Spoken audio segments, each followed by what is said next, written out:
Good day, ladies and gentlemen. Got a special guest here, Roy Meter. He's written a book. I have sort of a pre-release copy, but we're going to show you the website in a sec. It's called The Only Solution to the Self-Help Problem. And it's a very fascinating book. It's about more than you probably would think from the title. We're going to talk about the contents therein. So first and foremost, Roy, thanks for joining me. Thanks for having me, Kennedy. So let's get the sort of background information going here. Because this book is I don't know if eclectic is the right word. Maybe it's the right word. But what I mean is, you think of self-help. What's the problem with self-help? You don't really start with, psychology per se. You're more starting with the origins of man. There's a lot of stuff in there about evolution and Darwinianism and how this changed our perception and whatever. So before we get into that, how did you get to the point where you were motivated to write something about self-help? That's kind of a niche topic. Right. Yeah. Yeah. So my background is similar to yours. I'm a convert. I converted about 10 years ago by the grace of God to the Catholic Church, and at the time I had, I'd gotten out of college, and probably like most millennials, you go through all those years of school, and you get out of school, and you know very little about life. And I personally, so my father died when he was about or when I was about three. And I think when you go out into the world, you look to your father about how to act and for advice and things of that nature. And so I was out in the world and looking for answers to the best way to live. And I think a lot of people fall into the same trap that I fell into. And you look to the self-help genre because the authors there claim to know Yeah. about the best way to live. And fortunately, and so I was reading a lot of this self-help nonsense. And finally, when I converted to the Catholic faith, I got my hands on Catholic philosophy and learned about what the true teaching is about reality, and that naturally exposed the lies of the self-help movement. And so I had this idea for the book for quite some time, and it was really COVID that permitted me the time to write it. I have six kids of my own, and we actually my wife's due next month with our seventh, Wonderful. and so I put out, it takes me 4 years to put out, from start to finish a book, so it's not going to help the family very well. And but COVID permitted me the time to put this together. There was 2 weeks to slow the curve, and that Yes. extended to 6 to 9 months, and then Hugh Owen was gracious enough to look it over and wanted to pursue publishing it, and that's how it got to where it is today. Excellent. Well, ladies and gentlemen, I'll show you where you can buy this. There's a sale going on. Today is June 11th. It's going to go up today. I'll put the interview up later today. I'll put it up basically when we're done recording here. It's around 3 o'clock Eastern Standard Time right now. Should be up around 5, 6 o'clock Eastern Standard Time. And so right now, ladies and gentlemen, you got like 72 hours or something like that to buy the book on sale. And you can see it here. Kolbe Center. The link is in the description area for this podcast, whether you're listening on iTunes, Spotify, or watching on YouTube. And you can find it there. Kolbe Center website. I've had Hugh on many times and various associates of the Kolbe Center. My viewers probably know very well. Also, you can go to the-only-solution.com and you can find the book there as well. You can see it all there. So it's all there. So make sure you check those links, ladies and gentlemen. $5. I mean, buy 5 copies. What's $25 to share a great book with people? Oh, wrong tab there. I was watching Candace Owens' recent show for 2 minutes before we started here. Okay, so okay, let's break down this self-help problem, and I'll give you my impression, and then you can go from there. So when I reverted, because I was baptized as an infant, but functionally speaking, kind of came back to the church. I didn't go Protestant or something. I just didn't really have much of a religion. When I came back, I discovered Jordan Peterson. And funny thing is, given that I'm in Canada, given that I grew up about an hour, 45 minutes away from Toronto, Peterson was actually kind of already known in sort of the public access television academic circuit in Canada before he was famous for his stuff now. So I remember listening to Jordan Peterson on our national broadcaster. He'd be talking at summer festivals and things like that about psychology and whatever. It's obviously very interesting things to say. So I ended up sort of devouring a lot of his lectures. that were available online. Again, this is before he was really famous. They had, 5,000, 10,000 views, things like that. Really fascinating stuff. And he, for his part, has sort of, in some ways, critiqued the kind of narcissistic self-help culture, but he also kind of perpetuates a little bit of that culture as well. So what would you say is the major, like, how would you define what self-help stuff is versus, let's say, good psychology or good philosophy, and what the major flaw in it is? Yeah. So, I mean, essentially, it's Luciferian in that, because Satan says that he is to be worshipped, and then Lucifer says that you are to be worshipped. And because it starts from the premise of a materialist origin or materialist cosmology in Big Bang cosmology, Darwinian evolution, it starts with that premise, and that's what it leads to this materialist outlook, and based on it's a materialist philosophy.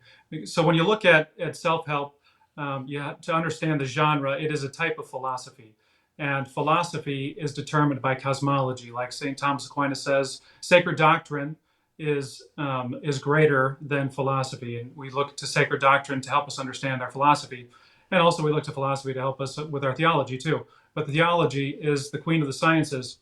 And what happened in the turn of the 20th century was a shift from a transcendent origin of being to a materialist origin of being.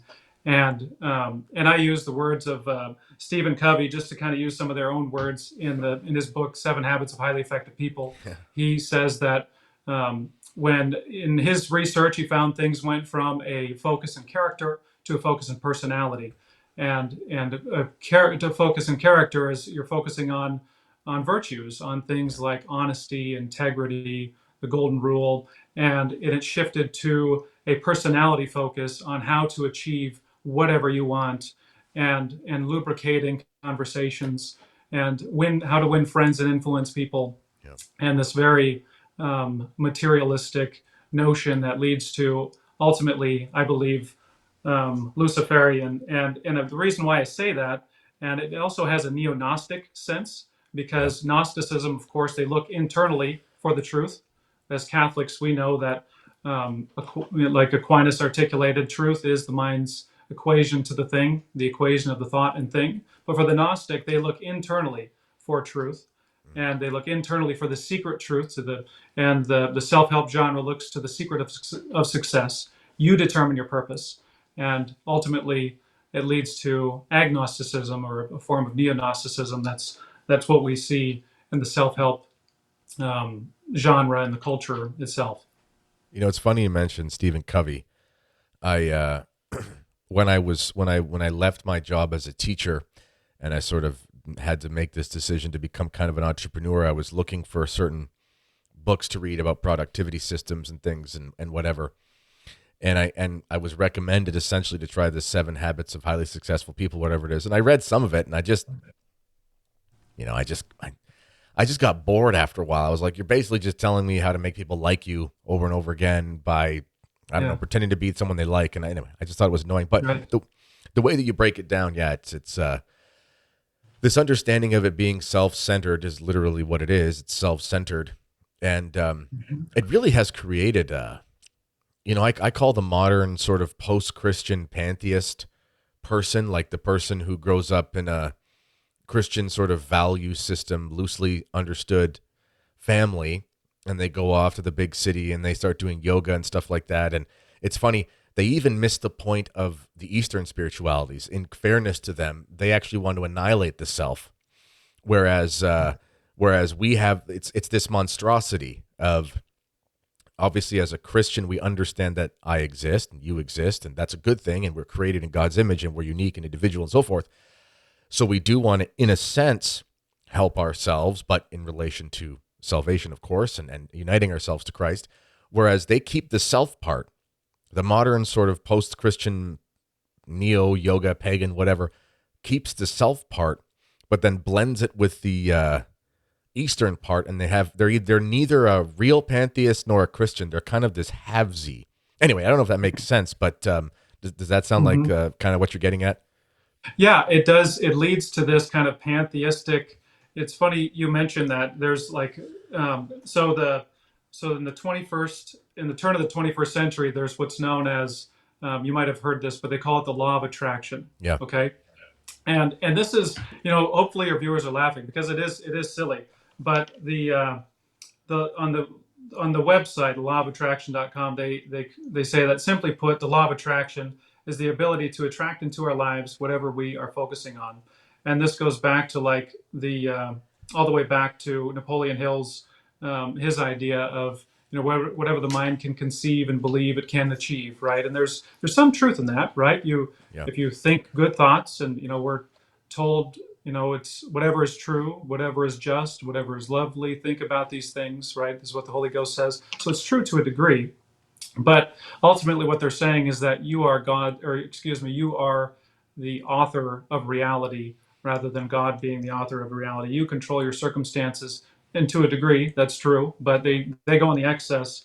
But this the law of attraction is actually based on a demonic possession, Mm. believe it or not. So the couple, their name is Esther and Jerry Hicks, and I mean, you can just Wikipedia. But I learned this even before I was Catholic, and now I should have been much more appalled. But it says, but Esther Hicks, she says that she is a channeler, so she channels this spirit, and the spirit goes by the name of Abraham, and it's the collective consciousness, that kind of pantheistic Mm. idea, this collective consciousness that she calls Abraham, which brought the idea um, of the law of attraction. And there's actually a movie called The Secret, and it's Yep. based on that, on a demonic possession. I remember back when I was in high school, I worked at Starbucks, to my shame. Although, if I'm being honest, it kind of was a lot. I mean, where I worked, it was very different back then. It wasn't this like rainbow flag mania thing. It was kind of just a cafe and whatever. It was an eclectic group of people. Anyway, it was a job in high school. They paid more than minimum wage, so I wanted a job, and I could work till midnight and still go to practice and do my studies and things. So it worked for me. And but I remember one of the guys I was working with, nice guy, really nice guy. But he was like, "Man, I watched this documentary last night called The Secret." I think I was 17 or 18 at the time, and I'm like, "Okay." And he was like, "Trust me, if you just, blah blah blah blah blah, all these things are going to come true."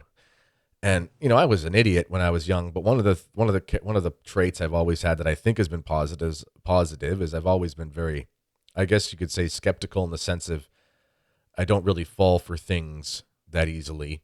Um, and so I just remember thinking to myself, this sounds like the dumbest thing I've ever heard in my life. This is magic wizardry, and it's so common nowadays. We were at the hospital, like when we had our the daughter Clementine, our fifth child, in 2022. We're in the hospital, and she was a big fat old baby. So they wanted to check her sugars, right? Because it comes out preterm, big fat baby. They want to check their sugars, whatever. Fine. And her sugars were a little bit low. No big deal. It happens. But the nurse comes in and she's like, "We got to test again. Let's manifest some good sugars. We're just going to manifest high sugars." Mm. And my wife and I are kind of like, that's not a thing, But this thing is so. My point is, this thing is so common, and everyone's kind of adopting these terms. If you think it, you can make it. But anyway, it's just new age wizardry nonsense, and obviously the author of that's not going to be God. So that is Mhm. demonic. Um, Mhm.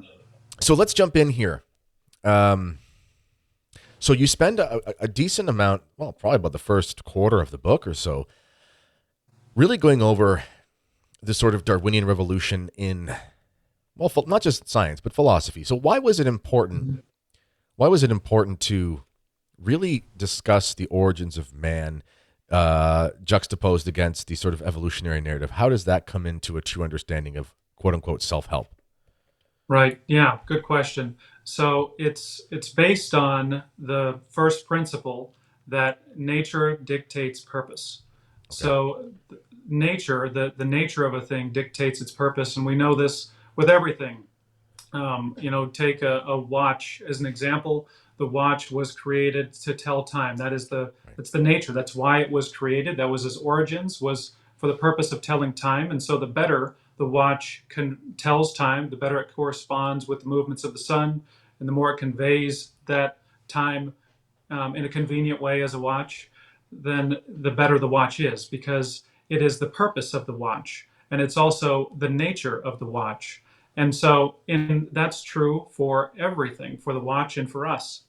And so when a person concludes that, first of all, if they come from the standpoint that God took millions of years of this material process to produce man, he's going to then that's part of our origins. That's our nativity. Aquinas points out how nativity and nature have a common root, obviously, in those two words. You can see that anyways. But the beginnings of a thing indicate the purpose of the thing.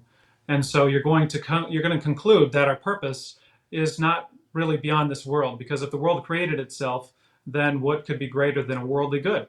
On the other hand, when you believe in the teaching of the church that God made man immediately from the earth and breathed life into man on the sixth day of creation, then you're going to conclude there's an intimate relationship that man has with his creator, and that he himself, out of his breath, produced the soul by which we are chiefly made in his image. And you're going to conclude that because we have this transcendent origin, then we will naturally conclude that our purpose is a transcendent good. Yeah. And we have this supernatural origin, and we should therefore we have the supernatural end. And God has provided us with a supernatural means of attaining that end.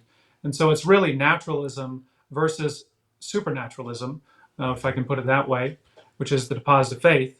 And understanding that will help a person. It's necessary. It's the foundation of faith, and you can't walk with faith without first having faith. And so that's the foundation of it, and then it leads to the philosophy of the church. But before, in my own experience, soon after I converted, I learned through the Colby Center and other means of Colby Centers. They're at the really kind of the tip of the spear on this issue. But once I removed the heresy that that really is theistic evolution, then it was like the light of faith could finally get through, and I could go deeper in the faith. And I think that's why that's why I focused on that initially, to help the reader just unequivocally believe in a literal historical understanding of Genesis, as all the fathers and doctors believed. And then go ahead. Sorry, I'm glad you mentioned theistic evolution and used the term heresy, because people get nervous around that word. But ladies and gentlemen who are watching or listening, obviously we understand that in the church there's a particular crime of heresy. Okay, yes, there's a, if you read the fundamentals of dogma, things like that, sort of the highest level of an affront against Catholic doctrine can be canonically considered an actual crime of heresy. But the word heresy as a general term refers to something that is against reason. It refers to something that is against the revealed teachings of the church. So people need to get sort of the legalism out of their minds and say, well, the church has never condemned theistic evolution. Well, it's modern. It's new. And the church is not really in a position where she's going to condemn things right now. She's not really in the business of using anathemas, sadly, right now, and that's something we hope will happen in the future. But when you just consider the silliness, first of all, theistic evolution is just made up. I mean, evolution as a theory is not theistic. It's not theistic. So it's just bad. It's just bad philosophy. I mean, it's almost before it's a heresy in religion, it's really just a heresy in reason. It's Wolfgang Smith, who did some work with Kolbe Center in the Origin series or the Foundation series. He said evolution is the heresy that created things create themselves. So the theistic evolutionists try to say, well, no, we're still Catholics, so we're not saying that. We're just saying that, all that stuff that we see in the process, which is, even the ancient Earth creationists. I had one on my show, and he broke down the problems with Darwinian theory, and he's a PhD in evolutionary theory from Oxford. So, I mean, he kind of knows what he's talking about when it comes to these theories. And he said it's just a problem in the science anyway, even if you use the mainstream stuff. And John with the Kolbe Center has done that. I mean, this is something a lot of people have done. So what they're doing is they're kind of accepting at face value these claims, which aren't even established in the scientific world. And then they're just kind of putting God in. And it's like, well, in a way, you're just doing sort of it's almost like, it's almost like a Protestant proof texting thing where, Mhm. I read the Bible like this. I see something to do with a fish 200 million years ago, and I say, boom, that was God. And it's like, it's not only is it bad science, it's also bad theology. So it really is a heretical worldview that is just intellectually bankrupt. Exactly. And the one thing that it has in common with all other heresies is that for 1800 years, um, God, if it's true, then for 1800 years, God withheld this fundamental teaching from all of Christianity, and Yep. really 6,000 years if you consider the Israelites and everything that they've Yep. believed. But it goes against everything that we ever believed. Yep. And so, yeah, and that's what it has, and that goes with all heresies, right? Yep. I think it was Saint Francis de Sales said to point out the origin of a teaching as later than the apostles is to point it out as a heresy. Yeah. Um, and so I think it certainly will be declared one, in the future, like you said. But as regards, regarding the the philosophy part and the theistic, to try to hold these two theories in your mind, that evolution and Genesis would be true at the same time. And actually, the theistic evolutionists admit, because on one side of their mouth they'll say, the we don't know how long one day is. It could have been billions of years, right? One day could have been billions of years. Then on the other side of their mouth, they'll say, but we're not to hold Genesis as literal. Yeah. We're It hold couldn't have we're to been hold one it day. as Yeah. mythology, right, right. And so that's an admission that they don't believe that it's literally true. But in order for Scripture to be inherent, it has to be. It corresponds with reality, Yeah, corresponds with exactly. the truth. Yeah. And, uh, you know, if it could have been a billion years or whatever, well, it could have been 100 years, could have been 2 weeks, could have Yeah, been 6 months, could have been 15 minutes. I mean, if you're saying it's right, not literally a day, well, then you could go even shorter, which is right. basically the Augustinian view. So anyway, there's no they're saying, well, we can't take it literally, so it must not be a day. And by Hmm. the way, it's a million years. And it's like, well, now you're just ascribing something to it that isn't in the text and saying that it has to be that and not the thing that's in the text. So anyway, yeah, we can And hammer this yeah, home but there's just a lot of philosophical problems. right. Yeah, it's interpreting Scripture contrary to all the fathers of the church, which is Yeah. condemned by the church. Yeah, that is. Yeah. But yeah, philosophically, I mean, yeah, it's intellectually bankrupt. A Yeah. wonderful book on that is The Metaphysics of Evolution by That's a good Father book. Chad Ripperger. Yeah. If you want to learn not only about how intellectually bankrupt, he has a nice conclusion. I'll just read that quick. Sure. And he says it so kindly. I don't know if I can be as no, I wouldn't be as eloquent in it, but he says, since it is irrational or contrary to reason to violate first principles in one's reasoning process, we can say that evolutionary theory is irrational or contrary to reason. Yeah. Right. Yeah. So, in other words, it's a stupid idea, but that doesn't mean that the people that follow it are stupid. Right. Yeah. But it's contrary to reason and the first principles that govern reason. And this is Hmm. admitted by these scientists themselves. I put it in quotation because they call themselves scientists, but like Lawrence Krauss, Hmm. in the documentary The Principle, when he's talking about cosmology, he says that philosophy was useful before we had natural science, right? So, I mean, in order to have natural science, you have to have Yeah. philosophy, because you can't understand a thing without having first philosophy.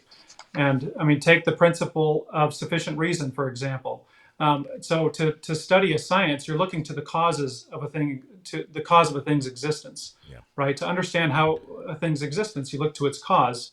And so that implies that there's a sufficient reason for its cause. Yeah. But Stephen Hawking says that spontaneous creation is the reason there is something rather than nothing. So Of things just course, spontaneously pop into existence, right? But so because they it's don't they magic. don't care about philosophy. Yeah, because And it's magic. It's a wizard. And yeah, yeah, they don't want you to believe in God because it's irrational. So they want you to believe in magic spells. Just yeah, it's just ridiculous. yeah. All right, so let's get into. I'm going to do an impression after we discuss this. I'm going to impersonate this Irish priest I just stayed with in England because it has something to do with your book. But first, I want you to talk about chapter 5 is on restoring order. because evolution Mhm. evolution breeds chaos. Evolution breeds chaos, right? I mean, Right. really, it is a theology of chaos. It's things smashing together, and whatever you get is what you get. So, restoring Mhm. order. What do you mean by restoring order to solve this self help problem? Right, right. So to restore order, it starts with, of course, your beliefs in the foundation, and then in the way we receive that, the way because so in the evolutionary thesis, you're led to believe that that the your hope is in the future, in this future idea that that will come. But as when you understand that truth is unchanging, it's eternal, then the way that you receive truth, and especially when we're talking about divine revelation, the way you receive it is it has to be handed on to you. It has to be taught. You can't have a student without a teacher.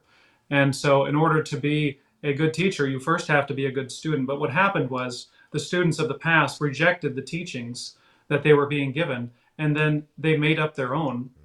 And then they started teaching the next generations. And here we are, several generations from that. We have these crazy ideas like Darwinian evolution, and now people they don't know what gender they are. It starts with this fundamental Yeah. thing, and where you reject the teacher and then you become the teacher. But we know as Catholics, and that's why you cannot, outside the Catholic Church, you can't have a childlike faith, because you have to first have a perennial teaching authority, and you have to, because as to have a childlike faith, you must accept the perennial teaching, right? And so it requires a person being a good student, and accepting the truths that were handed on, and that leads, of course, to traditional Catholicism. It does, because it's unchanging, and that's the big problem with the sort of conciliar revolution, is that everything's always in flux.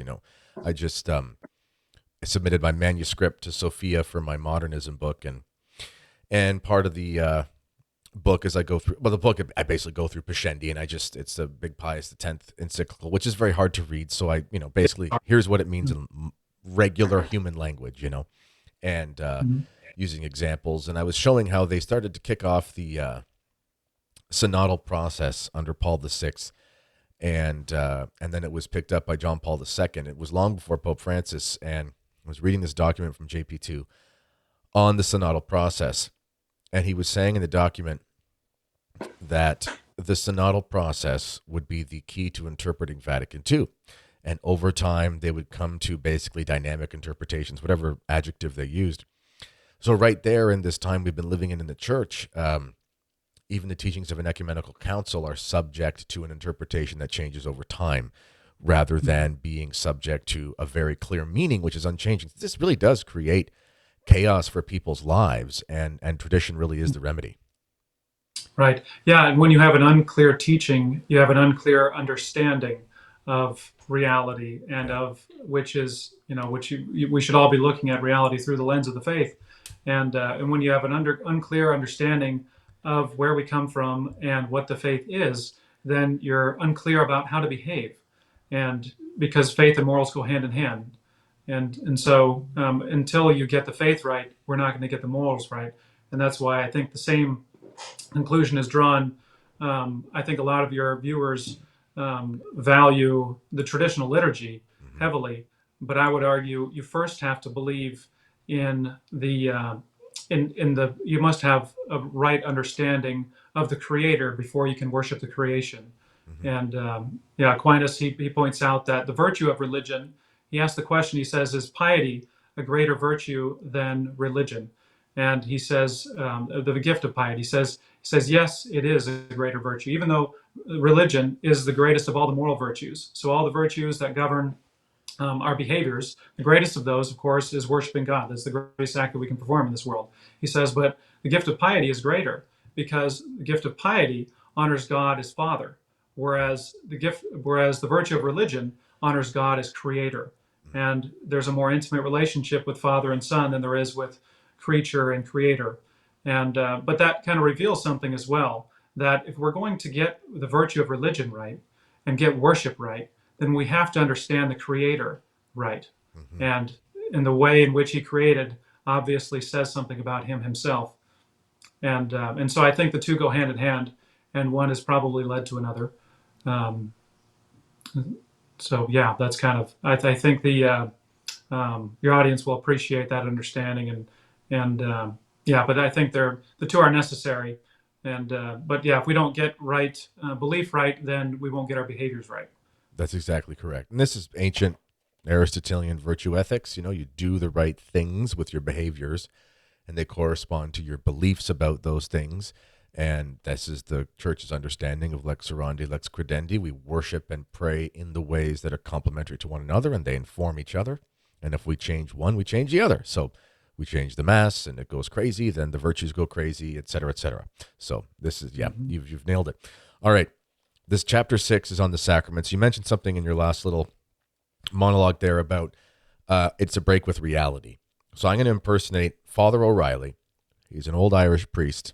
I had the pleasure of listening to a sermon of his in London, England, in a little chapel in Wimbledon, and it was Sunday morning. Just the Sunday before the one just passed, just before I left London. I was there for a Chesterton conference, and he's a real old school. I think he's from the Tipperary area of Ireland. And his sermon started like this. I'll do my best Irish impression, so apologize, ladies and gentlemen, if it's a little bit corny. But he says, in 1984, I came to London and I met a man who never sleeps. And many years later, I came home and that man was still awake waiting for me in this tabernacle. He said, that man was Jesus. And he goes on and he says, if you were to ask the millions of people in London if they'd come to Mass on Sunday, 99% would say no.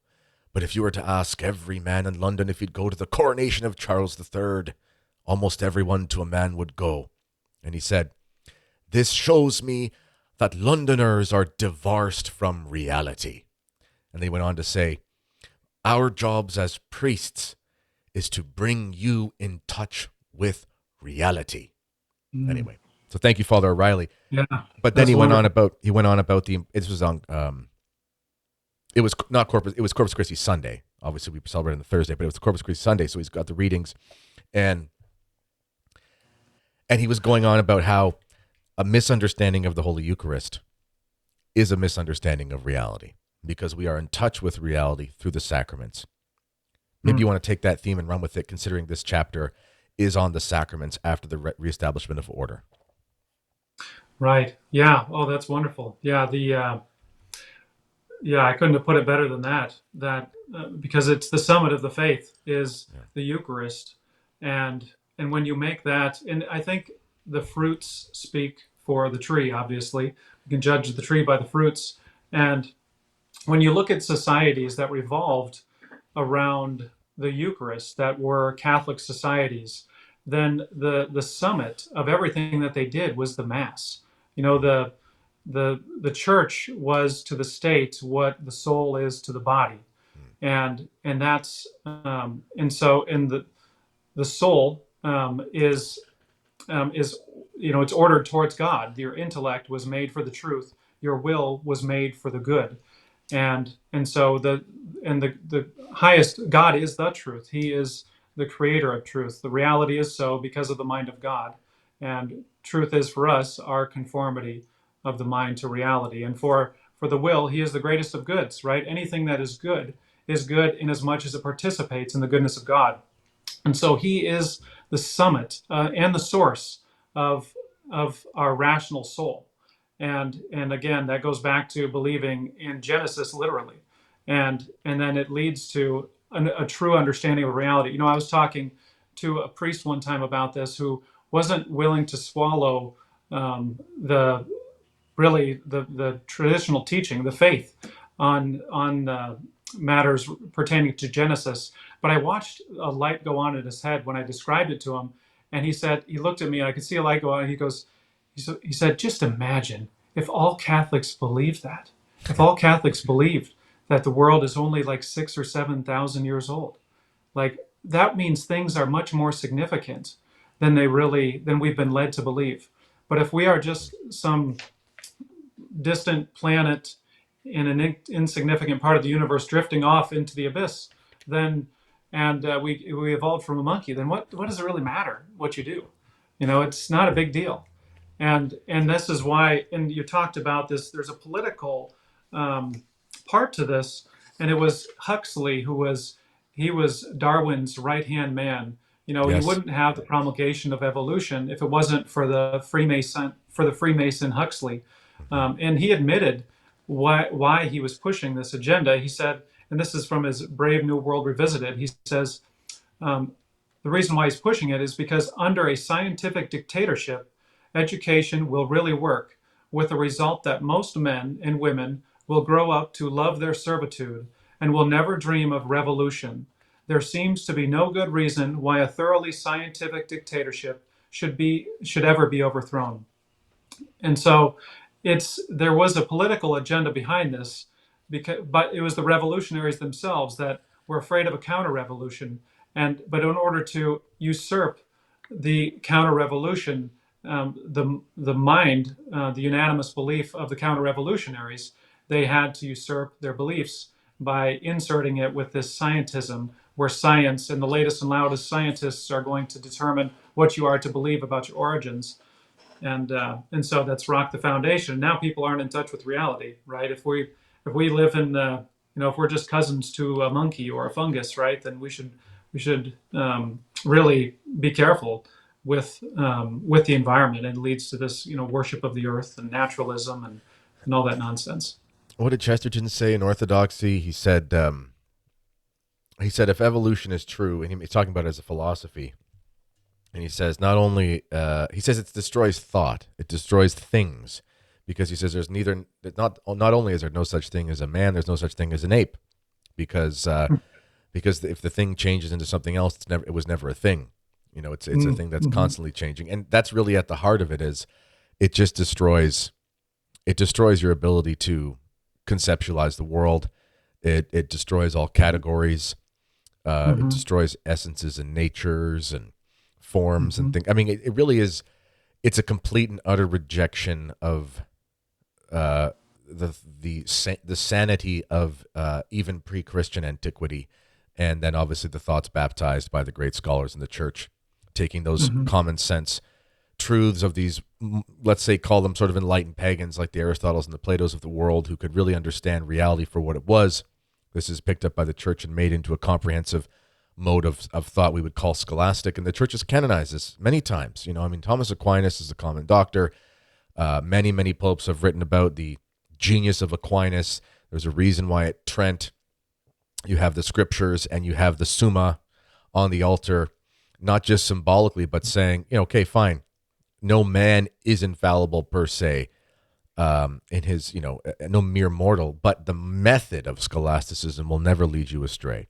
And Pius X Mm-hmm. tells us that there's no surer sign that a man is edging towards modernism, which is really, it's really the chimeric offspring of the Hegelian, Kantian, Cartesian evolutionary thought and metaphysics.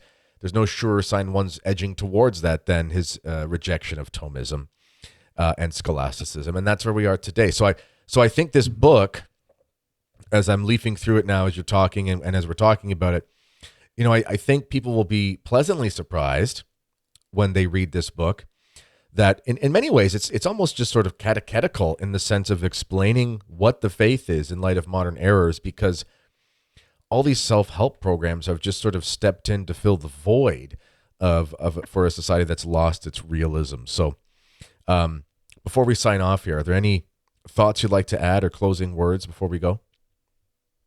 Um, the if you can support the Colby Center, they're at the tip of the spear in this effort. And no, I appreciate you having me on. One thing I appreciate about your show is that I believe there's three main errors in the church, or excuse me, not really in the church, but there's three main errors that are being promulgated today, and you attack those well. And that's the first, I believe, is an offense against the Father Mm. regarding creation, because an error regarding the nature of creation always gives rise to a false idea of God, says St. Thomas Aquinas. Yep. The second one, I believe, is an offense against our Lord, and it is the idea that there's salvation outside the church he started, and that a man can achieve salvation. It's help himself to it, right? The self-help, and or the sacraments aren't necessary. We don't need this supernatural help for our supernatural end, which again philosophically is intellectually bankrupt. But and then the last one I believe is an attack against the third person of the Trinity, and it has to do with the virtue of charity, and which the sacrament of charity is worship. It is the sacrifice of the Holy Mass, and nothing's been under attack more than that. And I think you do a great job doing that. So I encourage people to support your show and these outfits that are at the tip of the spear in fighting this battle, when unfortunately those who should be are not. And so I appreciate what you do and for supporting my book. Well, thank you, Roy. Those are very kind words. And so everyone check out this link here. You can find it in the description area for this podcast. The Kolbe Center is where the sale's on right now. Go there right now. Buy a bunch of copies. Sell out. And then also you can find the link for his website about the book specifically as well. You can find all the things you need there. So, all right. Roy, it's been a pleasure. I'm sure we could talk for hours, but we've got other responsibilities we got to get to. And so I thank you for joining me. And ladies and gentlemen, click those links. Support the Kolbe Center. Support Roy in his efforts. And I remind my audience, I have changed the name of my podcast. It was the Kennedy Report. That was a name that was sort of given to me when I was doing more like news coverage for the Fatima Center, which was fine. I mean, report sounds like news. I hate the news. I hate the modern world. So I try to talk mainly about just sort of topics of tradition. So I'm calling it Mere Tradition. Mere Tradition with Kennedy Hall. If you're subscribed, don't worry, it doesn't change anything. It's still, the show is still going to pop up in the algorithm or whatever. But if you're looking up the Kennedy Report, you'll find the old episodes, but maybe you got to look for Mere Tradition with Kennedy Hall. And that's also the name of my Substack. If you guys want to find some topics that I can't talk about as freely on YouTube, lest I be smacked down by the powers that be. Like in your book, you talk about Judeo-communism, which is sometimes too hot for TV, but that's a topic we should talk about. I talk about that. I've got a series on the charismatic renewal, the Medjugorje problems, all this stuff on my Substack, and it's there for subscribers. So thank you, everyone who supported me. Roy, it's been a pleasure. And ladies and gentlemen, as always, let me know what you think in the comments. This has been Mere Tradition with Kennedy Hall. Until next time, God bless you all.